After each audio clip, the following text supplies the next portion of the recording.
Magandang araw mga kaibigan. Pag-usapan natin itong post ni 1PH 57 minutes ago tungkol ito sa pahayag ni Pangulong Marcos Jr. sa interview niya kay Anthony Taberna. Gusto nang makipag-reconcile ang Pangulong Marcos Jr. sa mga Duterte. Ayaw na daw niya ng gulo, marami na daw siyang kalaban. So ito, basahin ko yung 1PH, One News. President Ferdinand Marcos Jr. expressed willingness to reconcile with the Duterte family, saying he prepares unity over conflict. Wow, galing! In a podcast interview with broadcaster Anthony Taberna, Marcos said he wants to avoid further political tension between the two families. Ito yung sabi niya, I'm always open to any approach na halika, magtulungan tayo kahit di tayo magkasundo sa polisiya. Tanggalin natin yung gulo.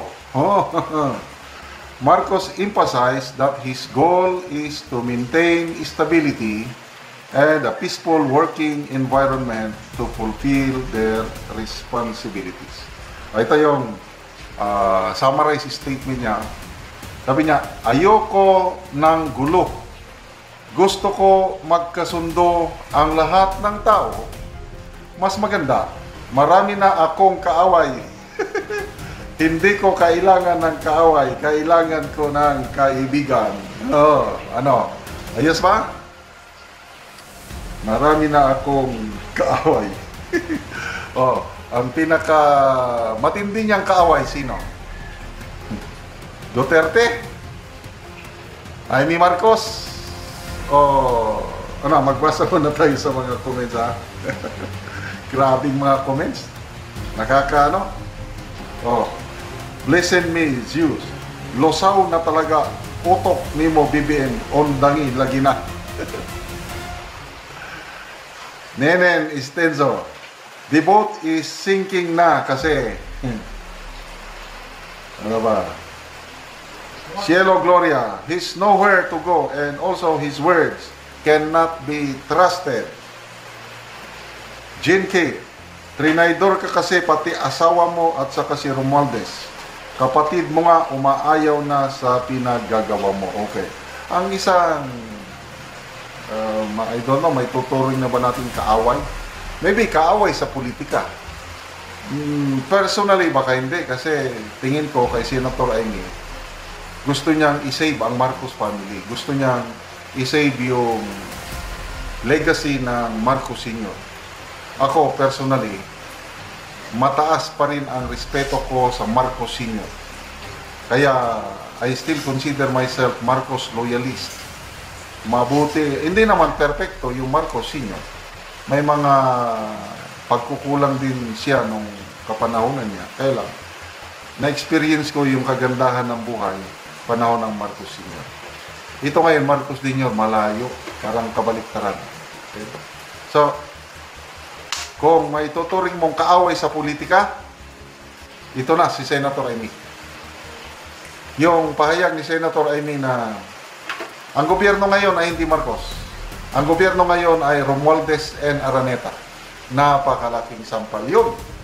Anong ibig sabihin nun? Mahina ang kanyang kapatid. Puppet ang kanyang kapatid. Yun ang ibig sabihin nun sa aking pagkakaintindihan. So, politically, wala na sila sa kanyang kapatid. Okay, pagdating sa mga Duterte, ano sa tingin mo? Sincero ba ang Pangulong Marcos sa sabi niya na ayoko na ng gulo? Gusto ko na, ulitin niya natin? Nawala. Sandali, ha?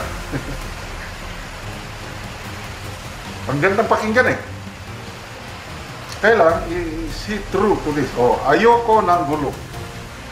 Gusto ko magkasundo ang lahat ng tao. Mas maganda. Marami na akong kaaway. Hindi ko kailangan ng kaaway. Kailangan ko ng kaibigan. Is he sincere? Ano sa tingin niya? Nagsasalita ba siya galing sa puso? O parang just trying to save the sinking boat? At ano naman ang response, ay sigurado. Bantayan natin, matatanungin ng media o si Titi Sara magre-react tungkol dito. Ano kaya ang reaksyon ni Titi Sara? Okay, may post yan o. May post si MG Kiambao.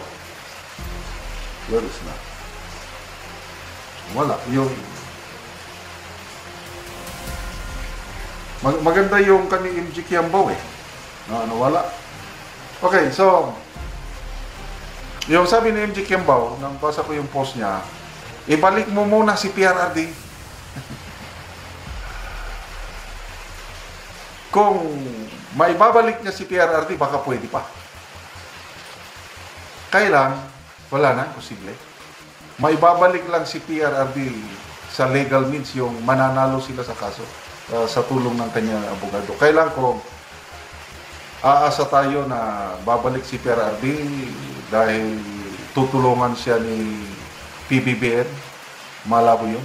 Kaya itong sinasabi niya na gusto niya makipag-reconcile, suntok sa buwan dahil hindi niya na kayang maibalik si PRRD. So, itong panawagan niyang ito, I'm sorry, although magandang pakinggan, kailan parang ano lang, palabas. Kasi nararamdaman niya na siguro yung sa midterm election, anong boses ng taga Mindanao? Sulit. Ni isa walang nanalo sa kanilang kandidato. And that's something. Pati some parts of Visayas. Kaya, ito na, gusto makipag-reconcile. Kaya ang reconciliation, dapat two ways. Both ways, willing. Kung siya lang gustong makipag-reconcile, ayaw naman ng mga Duterte. Wala. So, hintayin natin ang reaksyon ni Titi Sara, Mayor Basti, Duterte family tungkol nito. Salamat mga kaibigan sa inyong pagsubaybay sa ating channel. Nakakatulong kayo ng malaki sa tribong Talandig dahil ang sweldo natin is pantulong sa tribo. Namimigay tayo ngayon ng mga libreng yero at pako para ma-repair ang sira-sirang bahay.